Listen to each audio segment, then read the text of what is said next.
Hi guys, welcome back to my YouTube channel. Before we proceed, can you please subscribe to my channel? First of all, today I want to teach you how to enable the touchpad which is not working. So first of all, we're gonna connect the mouse. You can see the cursor is moving after connecting the mouse, but it was not moving while I was trying to touch the touchpad.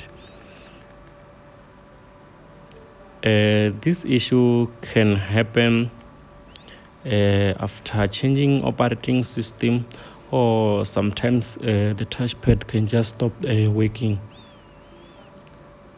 You can see the mouse is working, but when I try to touch here, it doesn't do anything. Let me try to touch and let you see. You see it is not working.